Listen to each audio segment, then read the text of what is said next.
ঢাকার নয়াপল্টনে বিএনপির সমাবেশে বিপুল লোকের সমাগম হয়েছে। প্রধান বিচারপতির বাসভবন থেকে আরামবাগ পর্যন্ত লোকে লোকারণ্য। সমাবেশে উপস্থিত রয়েছেন বিএনপির মহাসচিব মির্জা ফখরুল সহ তাদের নেতারা। দলের ভারপ্রাপ্ত চেয়ারম্যান তারেক রহমান অনলাইনে যুক্ত হয়ে সমাবেশে বক্তব্য দেন। দীর্ঘ ৬ বছর পর দেশবাসীর সামনে কথা বলেন বিএনপির চেয়ারপারসন বেগম খালেদা জিয়া। দীর্ঘদিন অসুস্থ থাকার পরে নেতাকর্মীদের সামনে কথা বলতে পারায় আল্লাহর শুকরিয়া আদায় করেন বেগম জিয়া। বেগম জিয়া বলেন, আমি কারাবন্দী থাকা অবস্থায় আপনারা আমার কারামুক্তি ও রোগমুক্তির জন্য সংগ্রাম করেছেন, দোয়া করেছেন, সেজন্য আমি আপনাদের ধন্যবাদ জানাচ্ছি। দীর্ঘ আন্দোলনের সংগ্রাম ও ত্যাগের মধ্যে দিয়ে আমরা ফ্যাসিবাদী অবৈধ সরকারের তরফ থেকে মুক্তি পেয়েছি।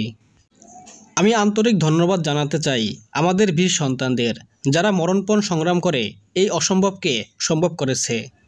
তিনি আরও বলেন, ধ্বংস, প্রতিশোধ, প্রতিহিংসা নয়, আসুন ভালোবাসা, শান্তি, জ্ঞানভিত্তিক সমাজ গড়ে তুলি।